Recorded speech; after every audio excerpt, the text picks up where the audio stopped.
I think we should be okay. But Yeah. good morning, everybody.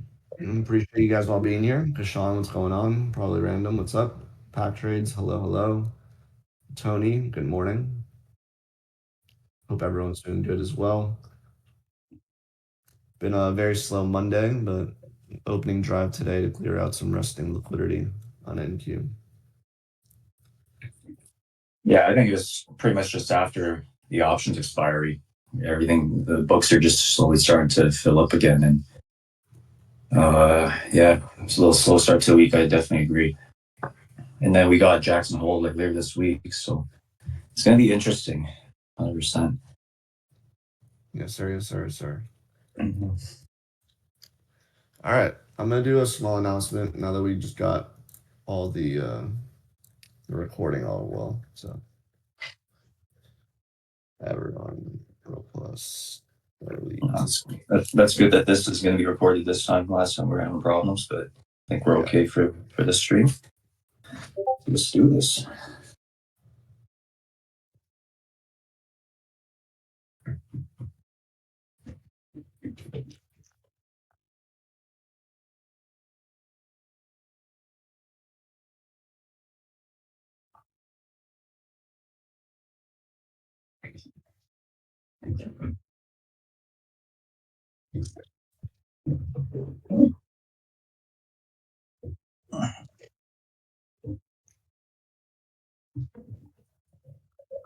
All right. Looks like we got about 50 people in here, which is awesome. Let's go. So this will be recorded. So please be mindful of the disclaimers also in the chat. And without further ado, I will pass it along to you, Slim. And well, you said you were gonna do an announcement, but yeah, I just did one in the general chat. Oh, in general chat. Okay, let's go. Okay. Alrighty. So good morning, everybody. Bosh, good morning. South Africa. So I'm from Canada, Toronto, Canada, to be specific. Morning, Jess. Okay, so it's been a while since we did a stream. I think the last time was a couple months ago, and I think for the purpose of this stream, it'll pretty much just be like a follow-up of basically just how I use the tools that we have today. I've been using Toodegrees tools for quite a few years now. When I first came across these guys, I'd say when I started futures a couple of years ago, I started implementing them in my trades, and then never really looked back. These tools are great, especially if you are a price action trader. And everybody, I'm assuming in this group, trades mostly price action, ICT, SMC, all that good stuff. So just know you guys are in the right place. You guys have a great arsenal of tools to work with that fits whatever strategy that you want to use in your daily workflow. And for the stream, I'll just kind of share how I have come to learn and use these tools. So I think to start off, I guess in trading today and content and education, and for the purposes of all that, we basically have two schools of thought, right? One is your ICT, SMC, and then your other one is volume, order flow, depth of market, etc. So these two are ICT, SMC is primarily price action, and volume, order flow, depth of market, that's actual order flow. Like price, I want to be very clear. Price action and order flow is not the same thing, right? Order flow is actually seeing candle by candle, like the amount of contracts and all that stuff. So I'll give you an example. When you go to something like TradingView has like this new volume footprint chart, right?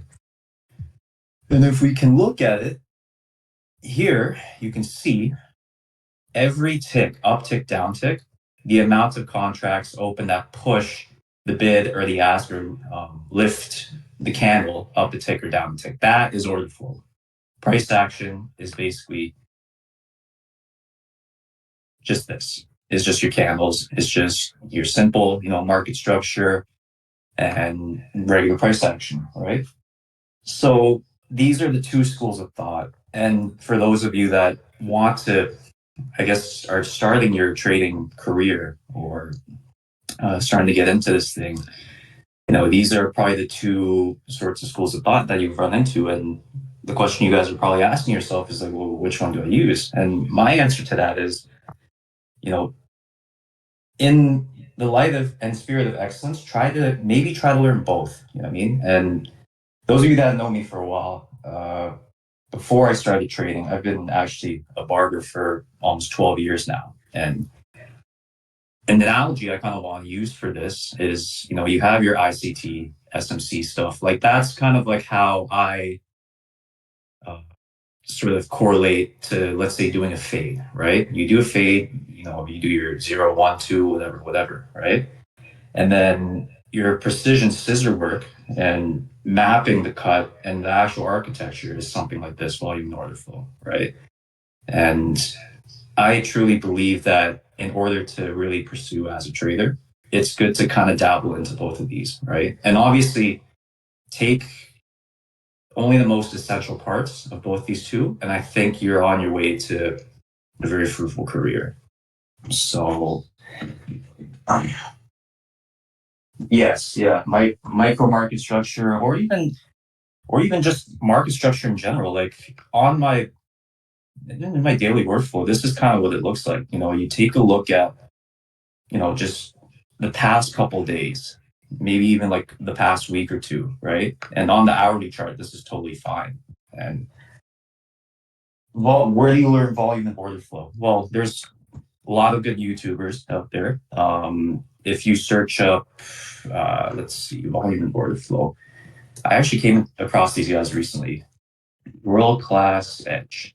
So these guys are like the big boys that win the Robbins Cup like year after year. Like these are professional traders that use volume footprints, they use volume profiles and depth of market. Those concepts are what you're going to see a lot of these professional traders, like with verified broker statements, when they're trading, that's what they're using, is all of this stuff. So that's where you can learn.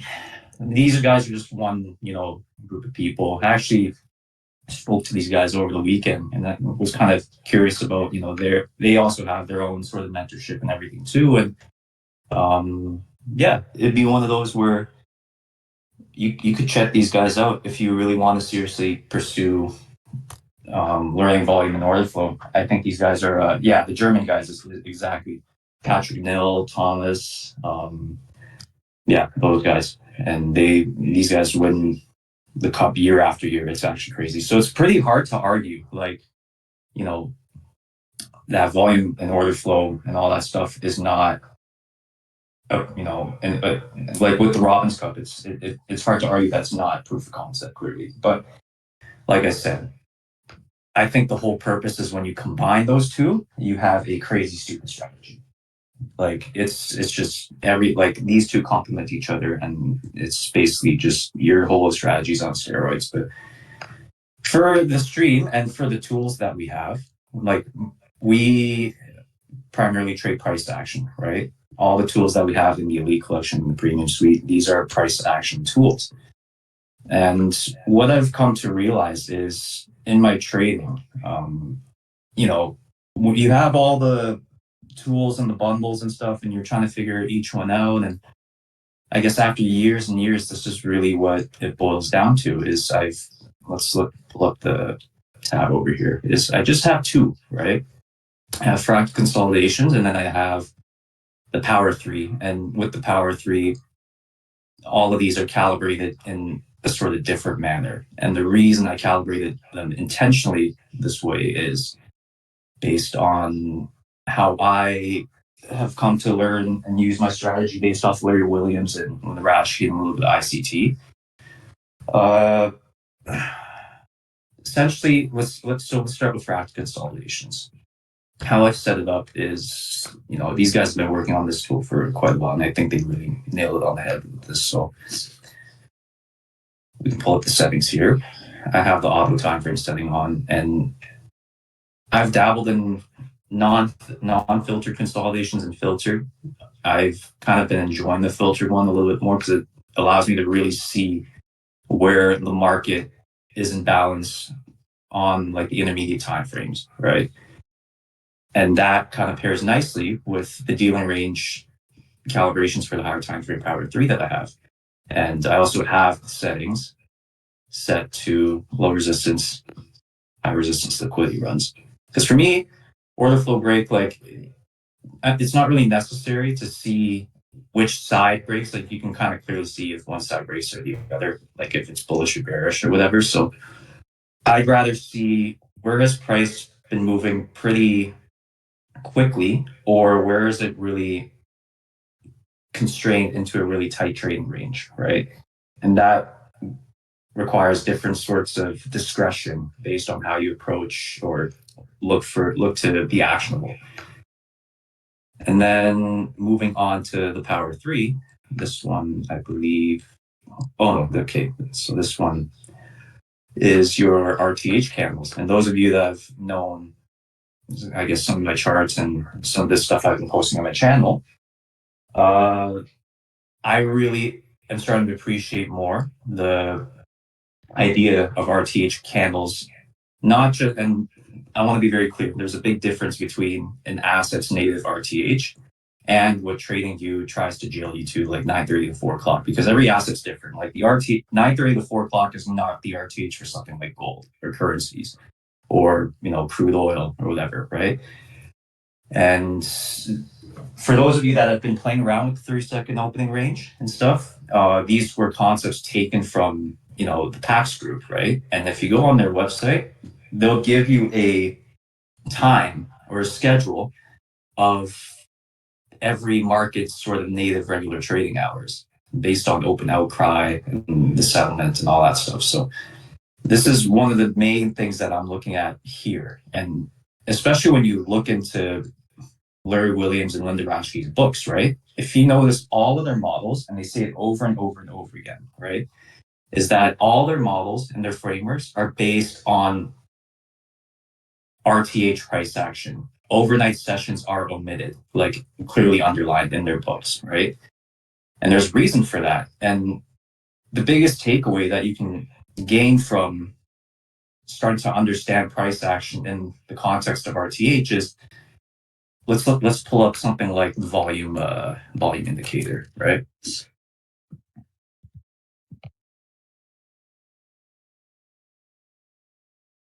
And then also here with the higher time power 3 with the sessions, right? You can see I've calibrated the RTH and notice the volume spikes, right? And just the saturation of volume contained in these times, right?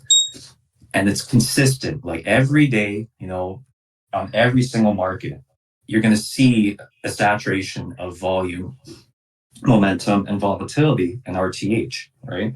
And there's a whole bunch of ingredients and reasons why that is, right? Obviously, in foreign money, they want to participate in times where liquidity is the most actionable, right? Like liquidity, also be very clear, like liquidity is not just like a buy stop or sell stop is taken. Like everywhere is liquidity, right? No liquidity, no market. So like you also have to be very cognizant and discretionary when you use the term liquidity, right? What are you really talking about? So again, back to RTH, right? When something is consistent and appears every day and shows up, right? You can obviously, like, this is clear of one thing, is that in a trading day, like this, like all of this price discovery, that reflects the bulk of the volume throughout the day. And there's an interesting stat, like Hasbrook and Starr back in, I believe 2012, they said that based on their findings in something like, indices markets, right? About 90% of the daily price discovery occurs in RTH because volume is a lot more saturated. And remember, price is a consequence of volume. Is everybody following along? Double one if you're still with us. want everybody to be able to be here, be active in this, right? So it's important. If you guys have a question, please make it known during this, because there's definitely going to be a lot of information that's shared right now. But specifically as like a small recap, just understanding the concentration and the importance of the RTH session and how it relates to liquidity. Liquidity being, again, the orders that are also pending on the actual depth of market on the books, right? So like, even though that you don't have a swing high or a swing low, doesn't mean there's no liquidity, right? So there's an actual, let's call it depth, to say that's another word, at each level where the market is being traded to from current price all the way to a liquidity pool. So for these larger institutions to push larger orders and to have more activity to fill their strategies, they actually require to be placed inside of the RTH session, because if you do look at a depth of market or an order book that is during an overnight session, you'll see the very vast difference of where the liquidity is being placed. Mm-hmm. And the order book usually in ETH is a lot thinner, right? Like market makers are still there. They're still providing liquidity, buy limits, sell limits and stuff. But generally, it's going to be a lot thinner than it is in RTH, right? And once RTH kicks off, right, the order book volatility, all the auction mechanics, macro news incorporation, all that stuff, right? That's when everything really, and pretty much all market participants are going to war at that point, and you're going to see like the saturation, right? And if you think that banks are after your your retail stop loss, you have to be very careful with kind of thinking that way. You know what I mean? Because really, look, a single 1 minute candle, there can be thousands of contracts, right? So banks after your retail stop loss, it doesn't really make sense like that. So again, back to RTH, right? Here, again, clear. I can pull up a bunch of examples. And also, this is interesting. Let's talk about this, right? I was putting this in indices chat, I think last night or the night before. But when you see an RTH session in a really tight range, right? And if we're going off the fact that 90% of daily price discovery occurs during RTH, this is going to be a very interesting point of reference, right? The biggest takeaway and the simplest way you can really kind of interpret this is the accumulation of informed money, right? Because think about it, informed money, these are a bunch of participants that you can think of, these are hedge funds, pension funds, university endowments, investment firms, all that stuff. Does it mean that they all have the same physiological needs? No, because for example, investment funds, right? Sometimes you'll notice some of them they can only buy, so they only provide the buy side of the market, right? But as compared to something like an HFT firm, where they are a lot more inclined to manipulate order flow in order to get the best fill, right? And think about it too, right? If I were a big investment firm, right, and I wanted to pour billions and billions of dollars into the market, right? And this is a question. So type 1, if you think that it's makes more sense to open a single order of 20,000 contracts, right? Or type 2, if I would open up these contracts in the consolidation.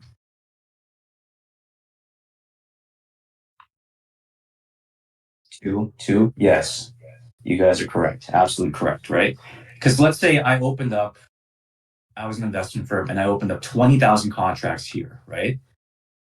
In the order book, there's probably not going to be an immediate counterparty to take my 20,000 contracts, right? Yes, icebergs are one sort of way to manipulate order flow, right? So what an iceberg is basically, let's say you have, a price, I don't have volume footprint, so I don't really know if this was an iceberg order or whatever. This could probably just be a field auction or absorption, right?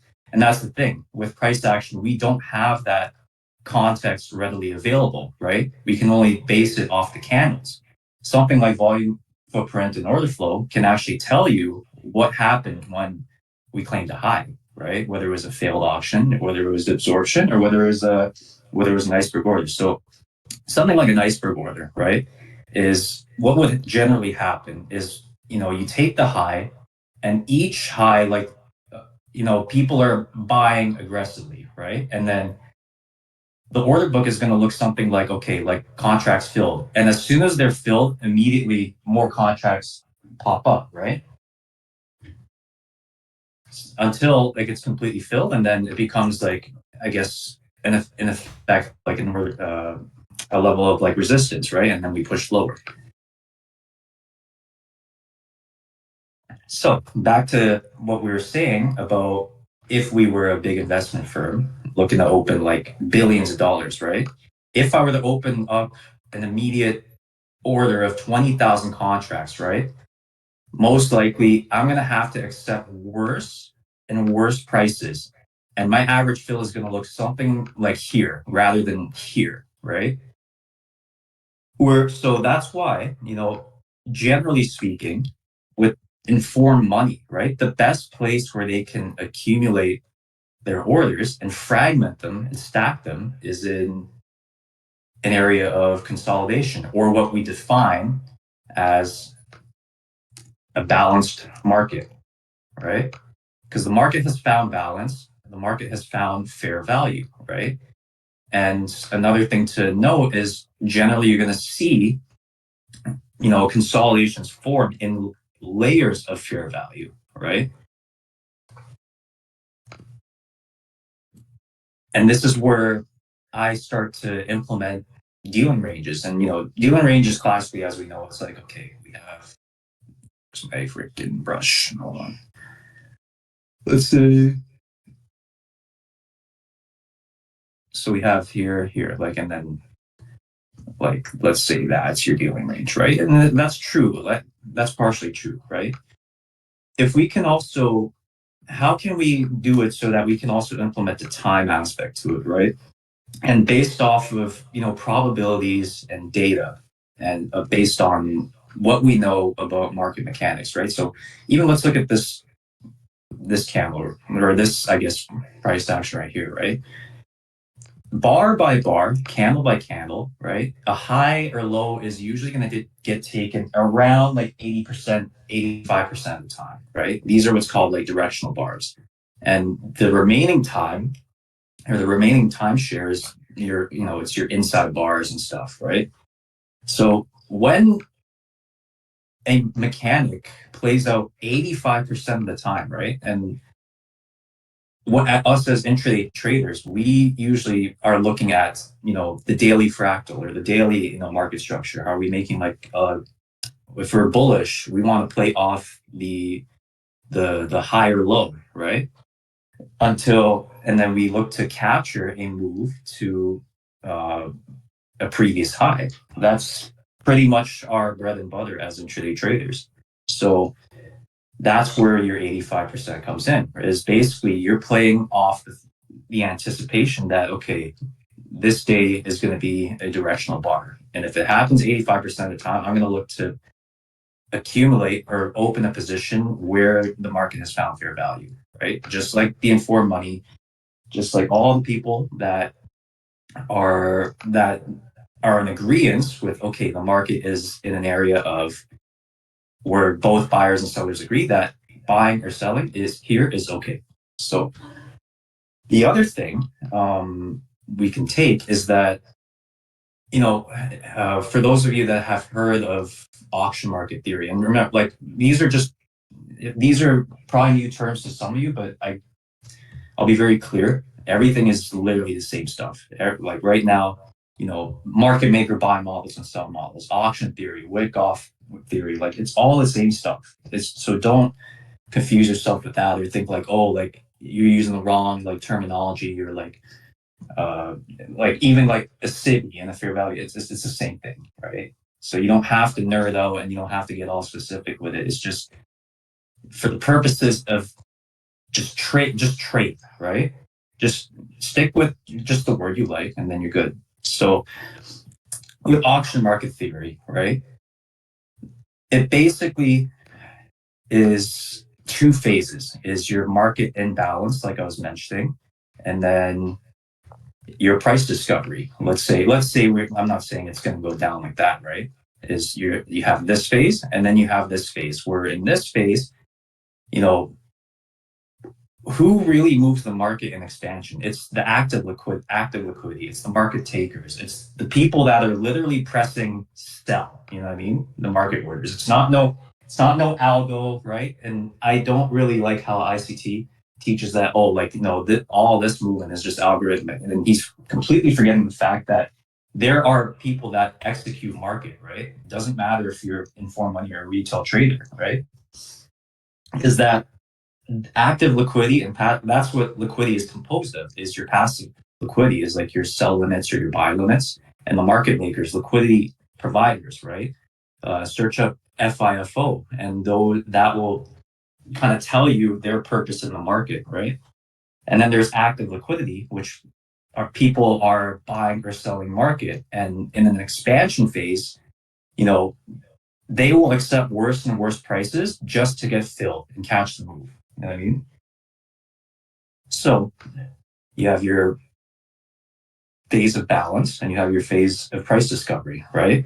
And where dealing ranges come in is each time there's a price discovery, there is a very good chance that it is returning to some layer of fair value. Now, how do we determine, okay, like you see your 1 day range, like how many days is it? For your 4 hour range, how many days is it? Well, think about it like, how many of you have used the T-Trades fractal model, right? It's like a 4 candle pattern. Your C1, C2, C2, C3, C4, right? It's essentially the same thing. The T-Trades model is, right, is, you've heard of your 3-bar, right? Your 3-bar pivots, right? And if market movements originate from those patterns, like they don't just have to be 3 bars or 3 bars or whatever. They can be 5 bars. They can be like original consolidation, right? That's what we're pretty much playing as intraday traders, is the daily fractal.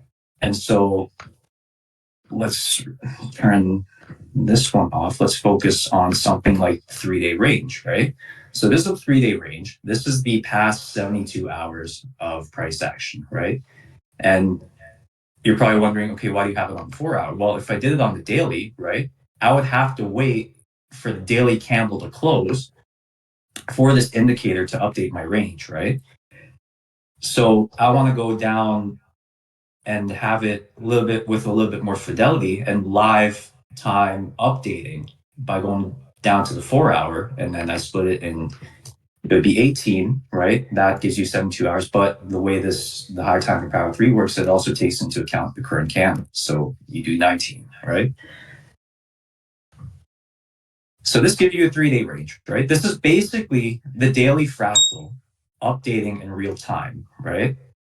And, your 4 hour, right? It updates on, the lowest 4 hour low and the highest 4 hour high in this 3-day range. And if we, I guess, know this in ICT, right? Most of the highs or lows of the day occur in any one of those kill zones that are fragmented in pretty nicely with the 4 hour candles, right? So actually gold was a little bit of a better example, right? I was actually looking at this morning. So let's go to the GCZ contract.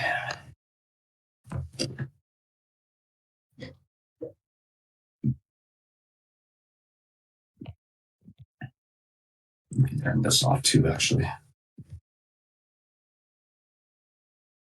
All right. Right here, and you're basically, at some point throughout the day, price is going to react to a certain layer of fair value, whether it's the quadrant, the EQ, over the 75%, right? Sometimes,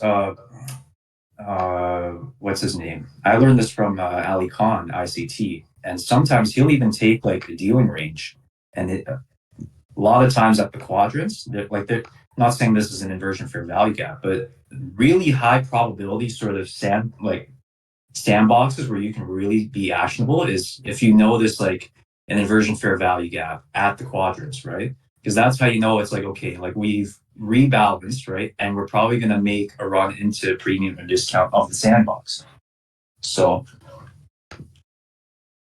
that's some of the ways that you can use the 3-day range. And really, like, you approach the day, right? And you see your market structure form, whether it's your 3-bar, whether it's your 5-bar, whether it's your consolidation form at any of these layers of fair value. That's when you can look to position yourself for an entry. And, your profit taking, it's just as simple, right? You can literally just, let's say you were short here off of this, that push down, and you enter on this wick back here. You can take it back into discount and then just be done for the day, right?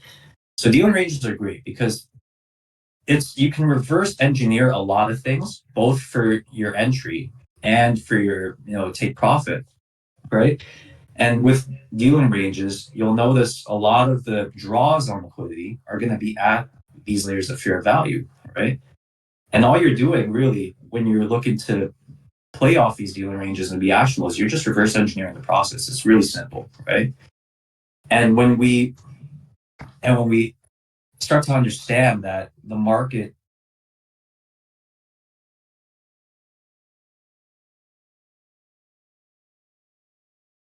70 to 75% of the time, and the price discovery, it's a lot more short-lived, and probably takes up 25 to 30% of the timeshare, right? This is great because you like for at least 3 days out of the week, you have your sandbox, you have your boundary and your layers of fair value, right?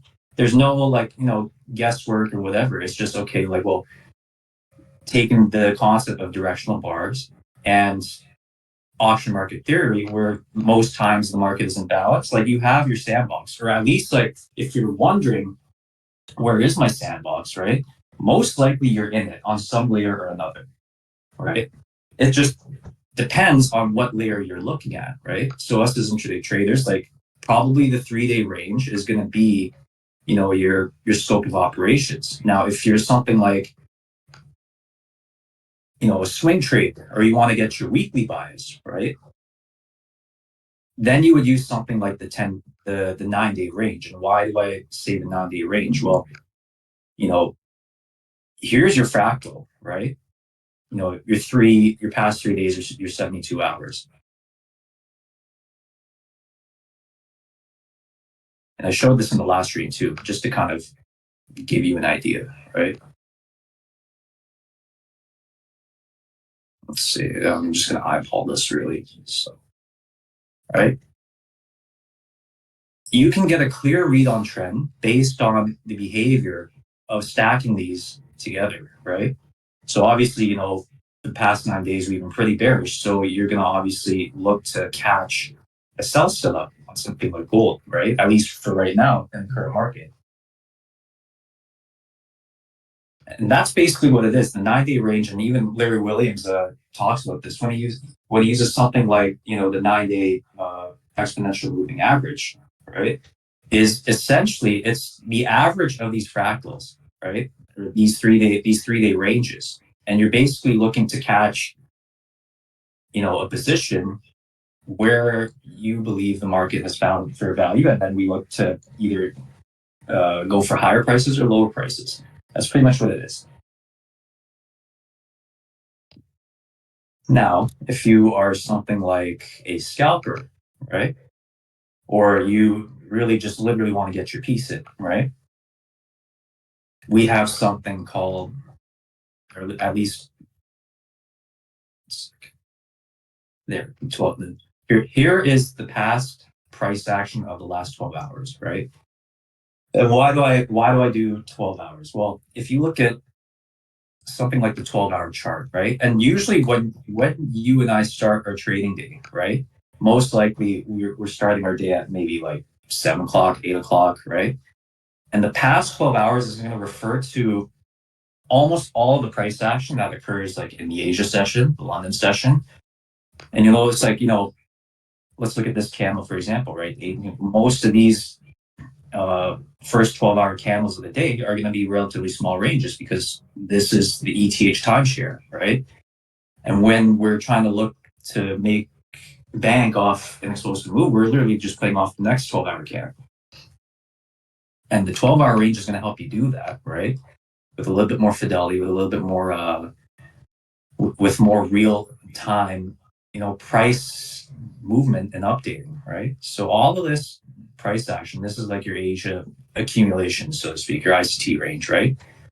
And then you're looking to play either like you take the range high of London and then you look to play the reversal down, right? And these layers of fair value, again, the same thing, you have, here's your 75%, and you have your retracement back into range, and then you look to carry the trade into discount or external range liquidity right here, right?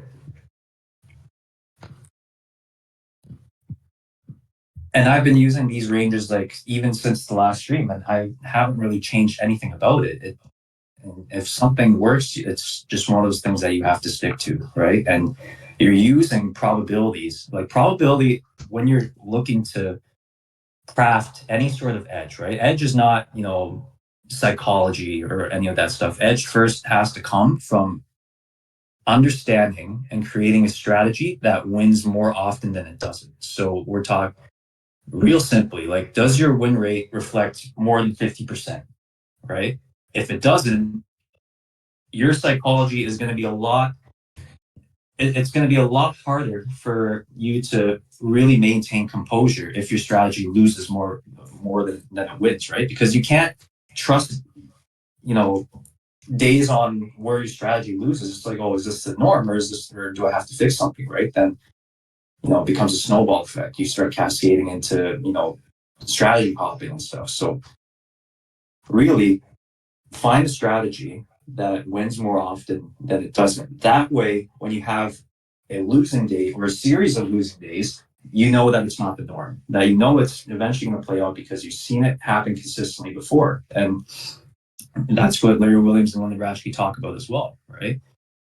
All of their back testing based on these models and all that, like, it has not, like, if you look at their books, right, it's no less than 65% in terms of the win rate, right? If it was less, then how can your psychology be able to like cope with that, right? So that's where edge is found. Is you got to find a strategy that wins more often than it loses, and you use probabilities as your ally essentially in order to get your daily workflow consistent, right? And like I said, with these tools, these are the only tools that I've really used after years and years of playing around with Toodegrees tools and tools we have today, right? It's very simple. It doesn't require any drawings, right? Because all you're really, as you develop as a trader, right, you learn to eyeball stuff like fair value gaps and order blocks, and eventually you realize like you don't really need to draw them anymore. You can see them the way they are, right? And some of the problems, especially that I had early on when I was doing all that drawings, is I didn't know where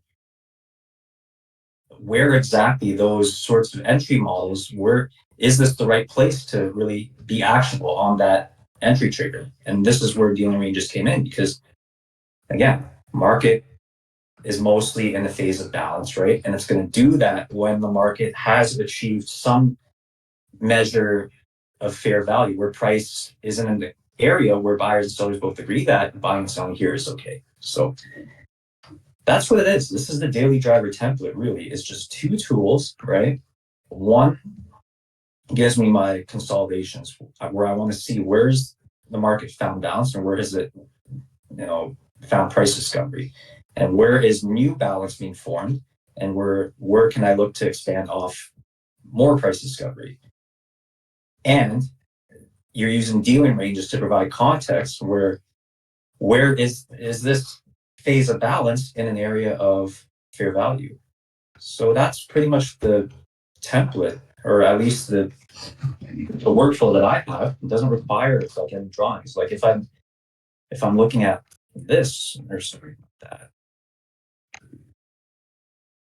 hold on. Oh yeah, what's this, right? Yeah.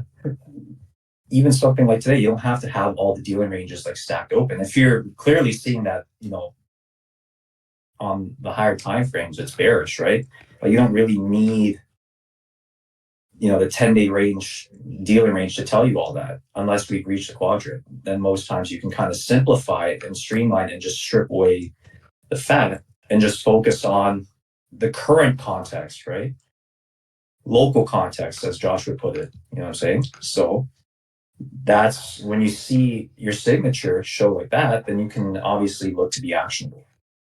This is what I use every day. It's just, the same stuff, like doesn't really, like I said, once you learn, as you develop with your price action and you start to learn how to eyeball stuff, then the charts don't really require your drawings anymore. Only the stuff that really is just okay, like it's super, like for me to have to draw this dealing range out and it's just, doing all this manual process, like that's not the whole purpose why you have these tools, guys, is so that it does the heavy lifting for you. You know what I mean? There's no point if you're using these tools and then still at the end of the day you have 20 million drawings on your chart. Then what are you really paying the money for, right? So that's what I'm trying to show you is like, okay, here's a system that I found that's simple, right? And it's consistent, helped me achieve, an eval to payout speed run in 8 days. I only had maybe one losing day in the fund. And it's literally the same stuff, right? That this is all I've really been trading with as my daily driver. So I think that the whole learning lesson from this is especially price action, right? Where, you at the end of the day, any sort of strategy, whether it's price action or it's order flow and volume, right? I don't want to call it pros and cons, but I do want to say that each approach has its limitations, right? And in order to, and limitations and sometimes even shortcomings.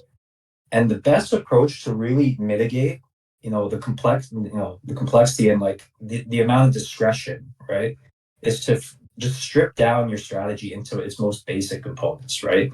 Where probability is your ally. You're literally just playing off the laws of market mechanics. And that is going to be a road to finding something or finding a strategy that's sustainable.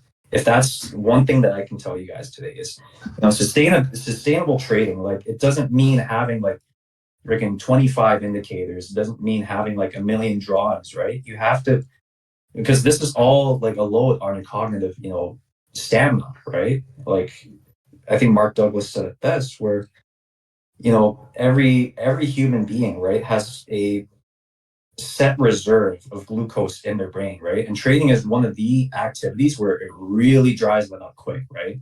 Within like not even an hour, right? So the more manual processes and the more drawings and the more like discretion that you're doing, you're just draining that tank more and more and more. So you want to find a way to strip down your strategy to its most basic elements in order for you to just trade another day. That's all I'm trying to say. So yeah, how many of you want to, I know some of you have learned how to kind of calibrate these ranges, but I can also quickly show you how I've done it. If you want to learn that real quick now, I can show you. Just drop a one in the chat.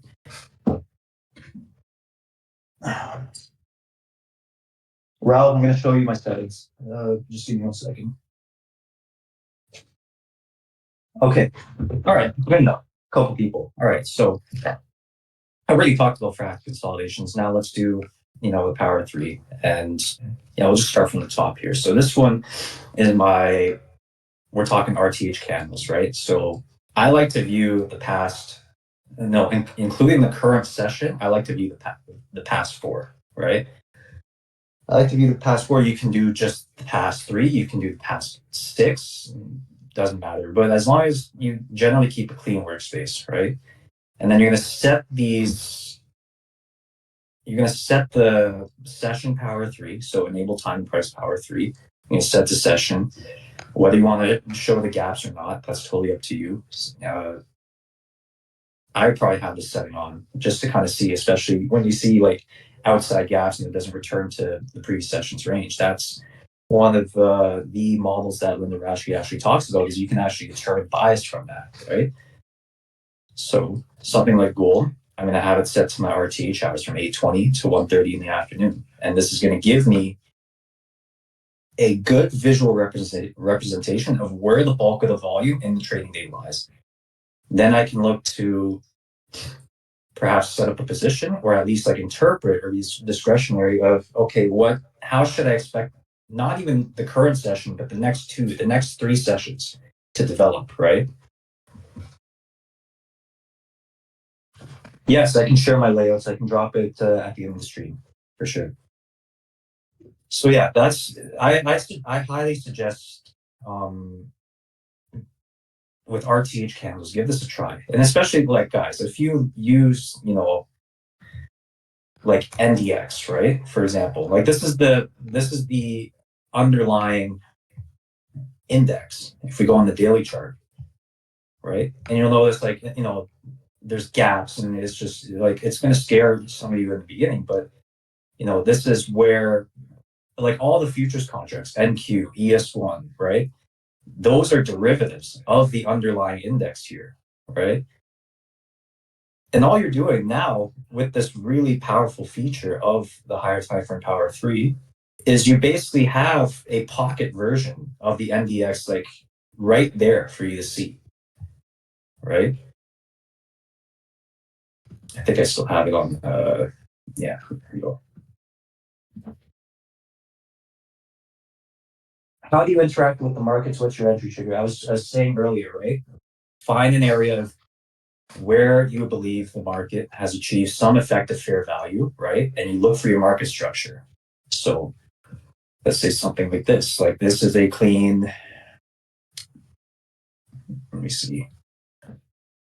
And we have a high resistance consolidation, right? So you have your high here, and you want the trend or some effective price discovery to be confirmed when you have a lower high like that, right? And then you're really just going to let, most of my entries have just been really RTH, and that's kind of how you want to approach it as well, right? Because if price discovery occurs during RTH, you generally want to trade alongside informed money and not without them, not against them, right? So that would be, it's really simple. Like you could literally just make your entry off, the 1 hour, the 30-minute, the 15-minute, right? And for me to encourage like 1 minute or 30-second or 15-second, it's a little bit of malpractice for me, because the lower the time frames you go, right, there's a lot more discretion, and you need like a bunch of screen time, and you need to know what you're doing in order to really say, okay, yeah, like this 1 minute high, it's going to be the high of the day, right? Where you can just wait and sit still, be patient, right? And really just wait for your market structure to develop, right? That's the whole fractal nature of this, right? Could you break 1 to 2 trades down so we can get a visual representation of 1, 2, 3? So let's see. I had this on my Twitter somewhere. Like we can literally just go through the speed run right now. So I had this on. I posted this a couple days ago, right? So fresh eval, off to the races, all-time high, right? So we can review this trade, for example. Like clearly, so these are your RTH candles, right? Your 9:30 to 4 o'clock in the afternoon. And you notice that, we open completely outside the previous session, right? And we're hovering just under all-time highs. And so what am I going to do? I'm going to wait for my market structure to develop. I want to see higher lows, higher lows, higher lows. And then I look to make an entry here, right? That's great. I saw your Twitter, but still felt like something missing. So you have to be specific. What exactly are you missing, right? I guess we'll do this as a consultation, right? If there's something missing, like, or it could just be simply like, it's just very simple, right? Like I said, right? You don't need to have a bunch of things, right, in order for a strategy to work. And that's, at least that's what Larry Williams and Linda Rashi would say. You got to strip it down to its most basic elements, right? You don't need to, draw your order blocks. You don't need to draw your fair value gaps, especially if you've develop the eye to kind of just see them already, right? Or we could even do this. This was my first 5-figure trade, right, on silver.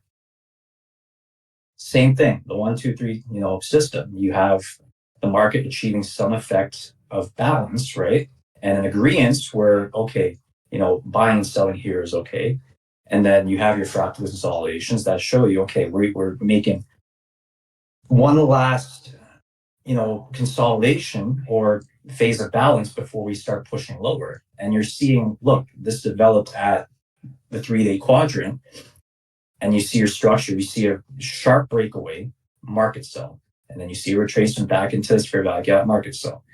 And then here at EQ, this was a little not the best entry, but I had my stop just above here, right? And then we make lower and lower prices. So it's your structure, right? Whether it's a consolidation or your pivots, 3-bar, 5-bar, whatever, right? Fractal model, I don't care. It's totally up to you. Whatever you feel that's the most comfortable. Is it happening in the context of your range? Yes or no, right? And once those two are checked, right, then whatever kill zone or session, preferably RTH session, commodities are a little bit like silver, a little bit different, where they sometimes go for a straight rip or dump from the Asian session, right? You're using, all that to do the heavy lifting for you, right? Can you explain the dealing range manually? Is it just the session high and low? No, it's not the session high. It is the highest high and the lowest low of 3 specific intentional layers. So the first layer is your 9-day range, the highest high and the lowest low of your past 9-day look back. Then you go a layer down. It's your 3-day range. This is the daily fractal. How you and I, whether we like it or not, when we're looking to play an intraday move, we are referencing and looking to position ourselves in a layer of fair value on the 3-day range. And then you go a layer down for a little bit more precision and focusing purely on the past 12 hours. And for ICT traders that want to, understand in the context of Asia consolidation, London manipulation, New York expansion, or whatever, right? Those are your 3 layers. The deal, that's what the deal is. Yeah, so the 9-day is marked up by these indicators. I don't know if I can show you again.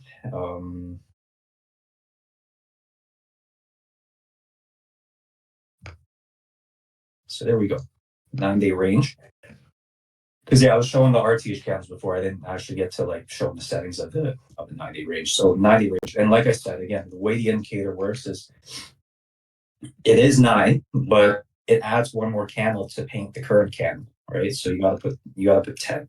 But really, this takes in the past 9 days the highest high and the lowest low, and you hide your power of 3. Candle size doesn't really matter if you're just looking at the dealing range. You show your dealing ranges. You want to see your labels. Yes, high, the quadrants, fair value, okay. High, low, EQ quarters.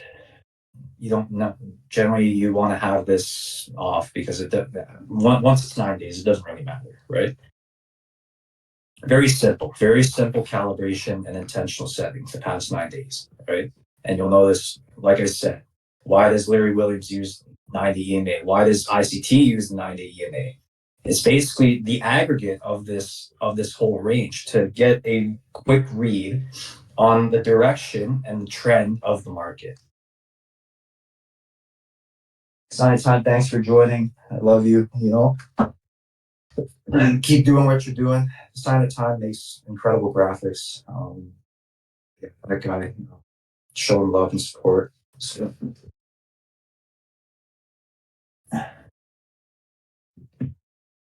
we are searching the end with consolidate manipulation to level range and then go to opposing liquidity again. In effect, yes, right? If you believe there's a reason to, right? Or at least very simply, right? We all know premium to discount to premium. That's really what it is.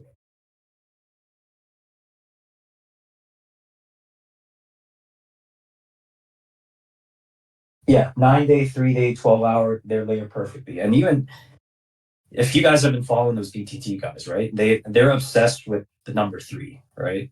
And essentially with these 9-day, 3-day, 12-hour ranges, these are all layered nicely into factors or denominators of 3.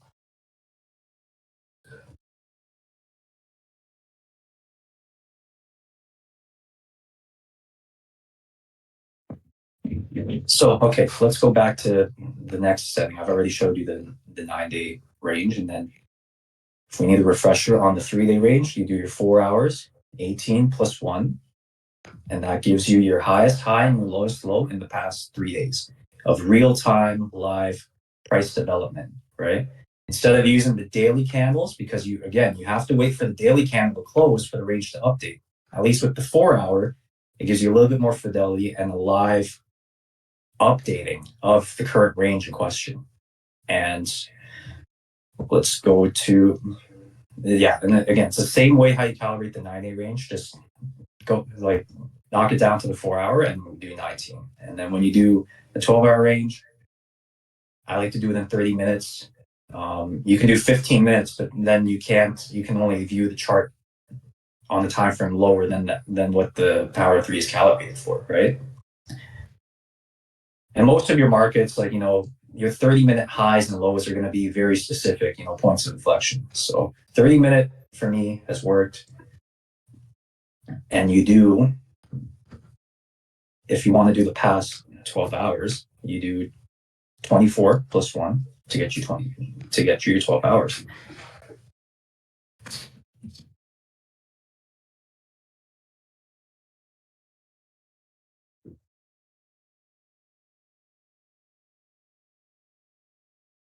Okay, yeah. So that's pretty much it. And like I said, it's a very simple system that basically takes, the laws of market mechanics, strips it down into its most basic elements. And you have a perfect daily driver where, it doesn't require like your handwriting or your drawings, especially when you've learned to eyeball everything, right? Consolidations are still really nice because, especially when I have the filter on, because it helps me see, okay, where is the market found, a really good area of balance. And then where do we expand the weight? And we don't really want to see price take up the high of that consolidation if we were to go with the notion that we're making lower prices, for example, here on gold, right?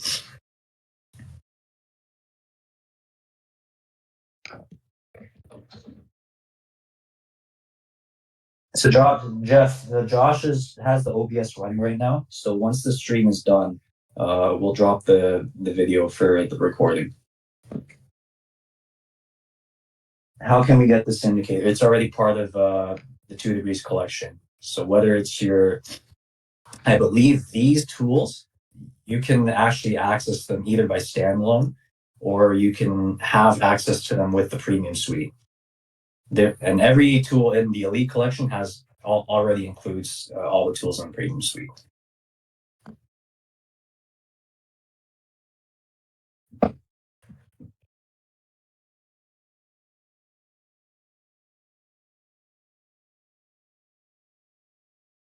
All right. This was a absolutely wonderful breakdown. Does anyone else have any questions about what they've been seeing on the charts as of right now? Yeah. We'll use this time just as, I don't really have too much else to show you. And I think that's the way it should. It's just for simplicity and sustainability, right? Just strip it down to a simple system. But yeah, we'll use this time for just to ask me anything. And, it could be literally anything. It doesn't even have to be about markets or trading. This will be uploaded either to YouTube or it'll be dropped inside of the Discord, one of the two. So it'll be definitely accounted for in the Livestream database. So just look out for that. Just give us a little bit of time because we still have to process the video and such.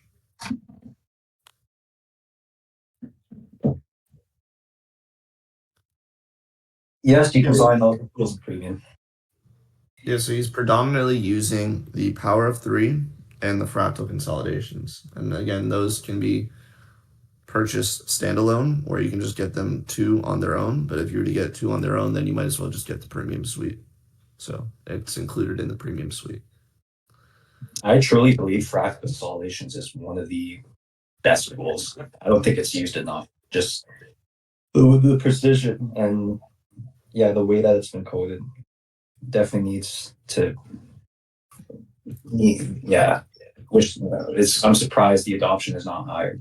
It's just probably, I do agree that I think in terms of learning curve, definitely one of the ones where the learning curve is going to be a lot steeper. But once, especially when you start to use these ranges, right, then you can really see where it all like ties together.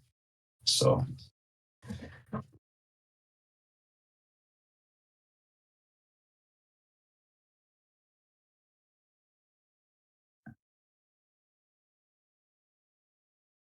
Some way to implement DTT. So funny enough with DTT, I actually believe these guys understand volatility pretty well.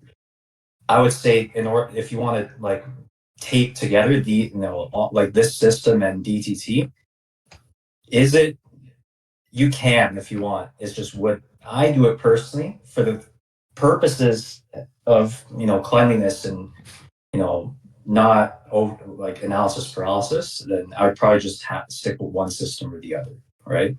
But like anything, if price action, at least if I hope we can agree that these tools like they provide a framework that can spot high probability opportunities. A lot of times you're going to see confluences between systems or indicators.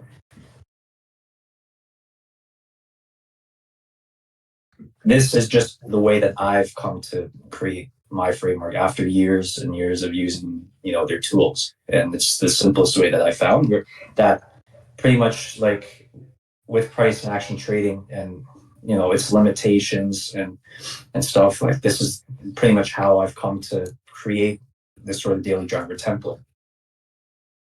Isn't, you only strip it down to its most essential elements. Could you repeat the RTH times again? I missed. Okay, so let's go to something like, where's bar chart? If you go to bar chart and you go to contract specifications, right? All of these are trading hours, right? It's basically going to tell you the trading hours for all the different types of markets. So, you know what? Let's do, I think I can pretty much have them off the top of my head. So let's say for indices, right? It's your 9:30 to 16 o'clock. Your goal is 0820 to 1330. Currencies, bonds, 0820 to 1500. And your energies markets like crude oil, natural gas, 9 o'clock to 2:30. Something like agriculture or like grains and oil seeds, like so grains are generally from 9:30 to 14:15 or 14 o'clock. Something like I personally sometimes trade NKD, which follows the Nikkei index, right? Again, Nikkei index is the underlying and NKD is the derivative contract. So between 8 p.m. to this. So this is like general. I'm sure there's more, but in terms of what I primarily trade, like this is, it's good to kind of like have this memorized. That way you can go into your indicator and your higher time and power 3 and quickly set it, or you can stack multiples so that you can, whatever asset you're trading, boom, boom, boom, Do you mind going over the NKD trades? Because I've always been really fascinated when you're trading that asset because it has such a short schedule, but the volatility burst is just very incredible. Yeah. I think, yeah. Let's see. It was actually in this eval to payout. It was this crazy stupid trade. So it was like this, right? And it's the same thing. Someone else, I forget who asked, like, can I see trades implementing the 1, 2, 3 system? I mean, that's what it's informally called. I don't even know if I'm going to stick with that name, but for the purposes of simplicity, right? Is when RTH started, right? I was basically looking at where are we in the context of the 12-hour range, right? And that's where I started to see, my market structure, or at least like an order block in some effect, form once RTH kicked off. And that's where I looked to, go one contract in, and then we get an expansion. And now we're just rock climbing the layers of the range, right? Both the 9-day range and the 3-day range. and it just rocked higher and higher and higher. And, we're just on the higher times and we're chilling just below all-time highs again.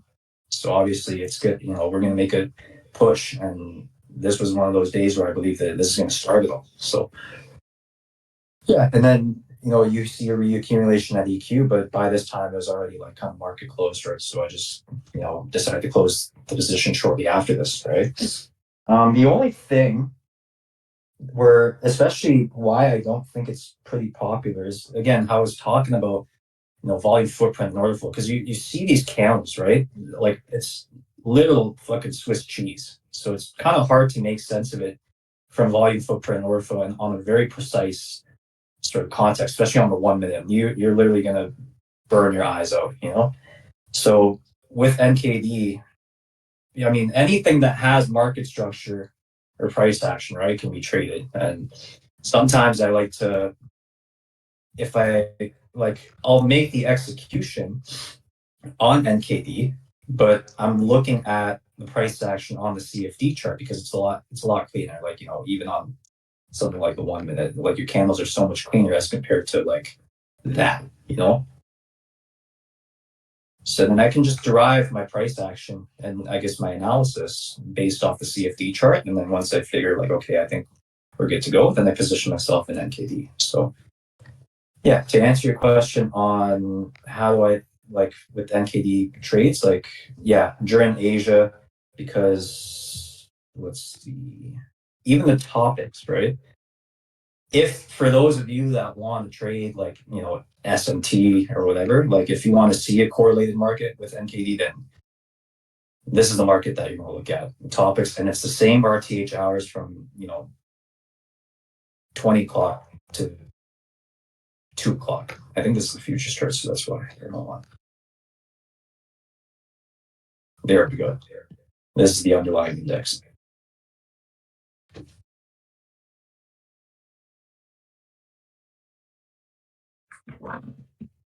And if we look at my 225, I think this is this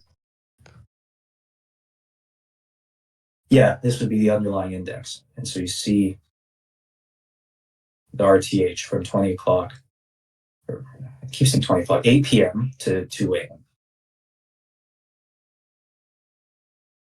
And even when I do the RTH candles, if I were to trade NKD, then I would calibrate it like so. I would have 8 p.m. to 2 a.m. and it would show me my candles accordingly. So I got one last question for you, and I know that this is always like a cool gem for people to see, but do you mind going over the difference in how you view the high resistance consolidation versus the low resistance consolidation? That's the thing. I think when I was using this tool a lot, right? Obviously high resistance consolidation, it's where it's really stayed contained into a tight range. And I think what is really going on in this range is this is a real area of balance, right? So even I don't think there's too much of a difference based on what you and what Tommaso, how you guys view consolidations, right? Is you see something like this and you generally want what ends up happening with high resistance consolidation is probably going to fail at what you can call OTE, or it's going to chop before it takes out the consolidation, right? Lowers this liquidity run is where market has moved relatively smoothly from one area of fair value to the next, or at least from premium to discount to premium, right? So when we break from these ranges, sometimes, or at least a lot of times, a good sign that that's either the original consolidation or we're going from balance to price discovery is something like a breakaway gap or the northern block, right, inside this consolidation. Or so that's kind of how I view it. I just kind of always keep in mind okay, with consolidations, there's an agreement in buying and selling here, right? So this is where I can start to sort of monitor my price action, especially with how we meander throughout the range, whether it's the 3-day or the 9-day or the 12-hour, and then you look to position yourself. And there's a whole bunch of other like sort of biased frameworks that you can do, especially with, ETH candles, right? So, something like this, where I was telling some of the guys in indices chat, I know this was gold, but we were talking about Linda Rashke's NR4, NR7 framework. And basically that's your NR7. It's the smallest range in the last 7-day look back, and it's also an inside bar, right? And this was a good forecaster of, let's say, because we see our trend, right? It's pretty bearish, right? So when you see an NR7 pop up, right? And we still look to, like, obviously ETH price action, but like what happens when we open? We don't really, take out that high again. We still push lower, right? Linda would say, like, just play the breakout, or at least like stick with the trend. When you see us break the low of that NR7. The problem with daily candles, right, is, like I was saying, 70% of the timeshare is ETH price action, right? And so that 70% is not really reflective of the true volume and, price discovery of the day, right? So that's why you can really kind of strip it down just to look into your, RTH candles. And even Raphael, when you see on the streams, he uses like the 7-hour stat map or 7-hour candle or whatever, right? It's the same thing.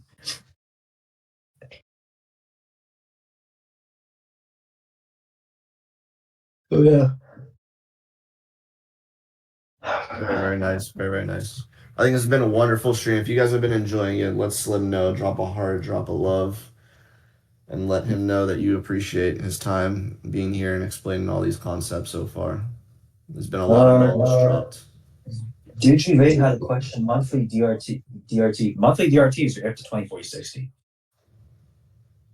right? Because you're playing off, 20 trading days in a month, 40 trading days in 2 months, 60 trading days in 3 months. That's your up to 2460. That's your monthly DRT right there. And I do know some people had some questions about a specific like layout and such like that. I think it was really important, and I really appreciate you just going through and actually talking through the layout, because what ends up happening is that if someone basically asks for a layout and then they just end up copying it over, they don't really understand like what the layout means to that specific analyst, right? So I really appreciate you going through and doing that. I know that there's still going to be some people that have asked you for that. That's up to you and your own discretion. But I think that if everybody watches this video again, they'd be able to set up their indicators and their layout just like you. For sure. And, at the end of the day, what is this whole community about? Like, we're not trying to gatekeep anything, right? And if there's a way that I found a way to like make money, like, why wouldn't I share it with other people, So, I mean, at least compared to the last stream, like, we were having a little bit more fun with the layouts, I was kind of making a little bit of a correlation with, I guess, fighter jet cockpits and whatever, just to kind of emphasize, hey, with these tools, you can really stretch the modularity and create a layout and template that is unique to you based on your strategy. And for purposes of this stream, now we've really simplified it into at least a very simple system with very moving parts that works and is based in line and in congruence with, some popular teachings by Larry Williams and Linda Rashke, and, and this is just a good daily driver where it's just simple, sustainable systems. So, of course, I'm going to drop this layout once the stream is done. And yeah. Appreciate your time. I guess I got one question for you. We got about 50 people in here. What tool would you like to give away to the community for 1 month for watching this stream and being a part of it? Would you rather say it's the fractal consolidations or the power of 3? I think the power of 3 at this point doesn't need any introduction. Like, it's pretty much gone viral, right? And especially if like people haven't learned to really use or at least stretch the full utility, because bro, like this is like multi-purpose, right? Even like the T-Trace fractal model, like you could literally set up your higher time from power 3 to almost behave like your T-Trace fractal model minus the CISD features, right? But like, man, like with the Power 3, you can have your dealing range, you can have your RTH candles, you can, it serves you however you decide to calibrate it based on your specific needs and purposes. Like that's what this is all there for. So, and you can stack multiple, like I have here in this layout, to basically give you the, I guess the 1, 2, 3 system that I use, right? I say fractal consolidation. Like I would say, at least for the system, yeah, fractal consolidation is really nice. But I guess for the giveaway, yeah, I have time for Power 3. Probably, at least in the years that I've been using, Toodegrees tools, like this tool is just freaking goated, bro. No comment. You. We Yeah. appreciate you a lot. And I really appreciate you, having the whole entire stream here and, giving a full breakdown of how you use the tool and using their dynamics as well of like some of the key features. So with that being said, definitely want to give away 1 month of the Power of 3 Pro Plus. Anybody can enter. It doesn't matter what your subscription is. You'll be able to claim it. And yeah, that's just a small thank you from 2Degrees community and Slim being here as well towards you guys. So I really appreciate everyone being here. Can't say it enough.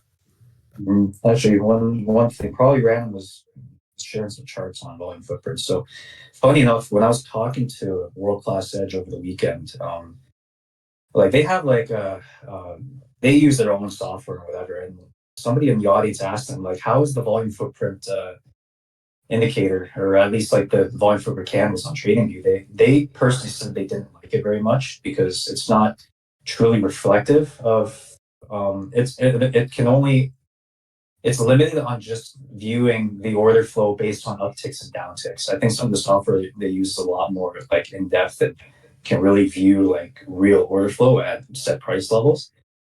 That's just basically like, just a heads up, you know what I mean? But it's still pretty good. Look at the volume footprint on TradingView. At least, if you use it, sure, you can use Delta and stuff. So yeah, Slim, do you have any YouTube channel? Funny you ask, because we are about to set one up. I'm looking to drop, I'm actually looking to purchase an entire rig for content and stuff, because I have my Mac computer, but it's not for content and like for all intents and purposes, I need something faster. So once I get that, then I'm gonna fire off the YouTube and stuff. But yeah, there will be a YouTube channel. It'll be under my, I guess, some of you have probably seen like some of the posts that with Parabellum. So yeah, it's going to be, I guess, for in general, just a community that I've been working on for the past couple months, and yeah, just to kind of give back and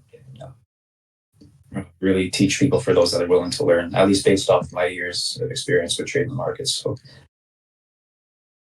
definitely looking forward to that. And once we have that whole entire YouTube channel set up for you, definitely want to do a whole entire live stream with that too. I'd love to be a part of it.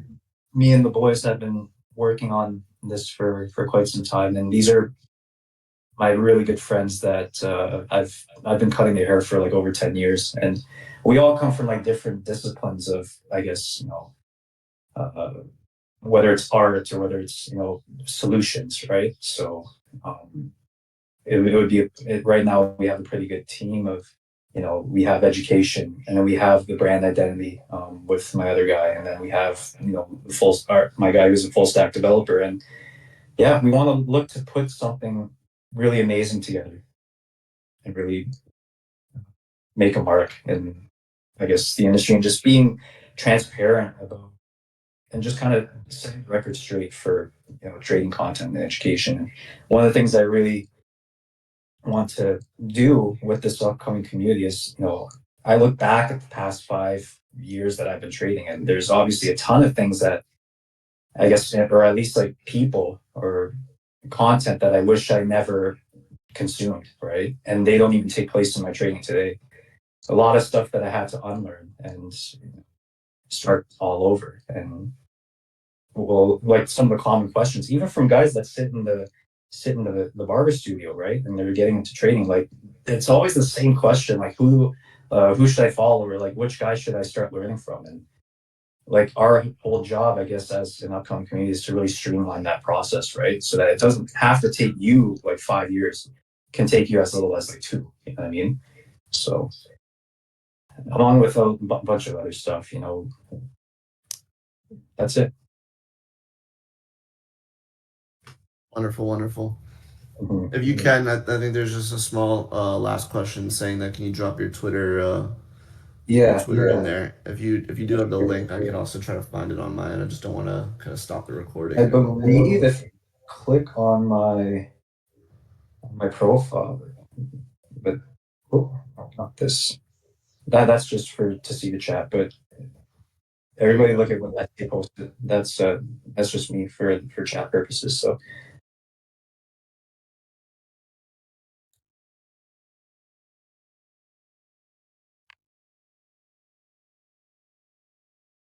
how do I get rid of fear? That's my enemy. Love your stream. Again, fear is a direct, you know, I guess, byproduct of, you know, whether it's not like it's, I guess, psychology, sure, but if you're not confident in your system, or at least like it doesn't have a win rate that, you know, is above 50%. Because remember, the markets are a zero-sum game, right? It only rewards systems that work, and it filters out ones that don't, right?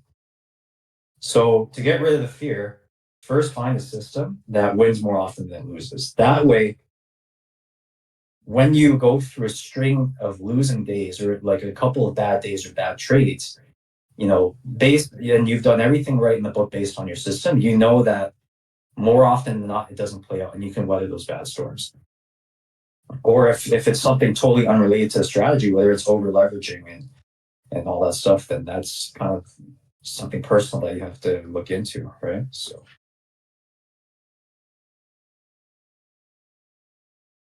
Yeah, Josh, you said it very, can make it clear. Should not be fearful of math. Use it as your ally, right? Use probabilities as your ally. That's the first part of creating a lean working strategy and to craft an edge.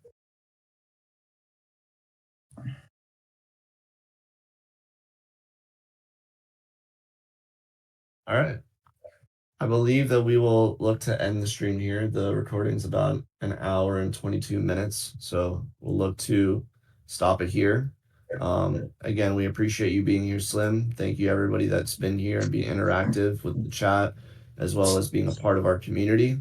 And we look forward to having Slim back very, very soon at the 2 Degrees Escape Discord. So appreciate everybody. Thank you so much, guys, for joining the stream. I hope you guys learned a lot today, and it's always a pleasure just to share at least what I know. And we're all on this journey together. You know what I mean? Absolutely. Thank you, everybody. All right.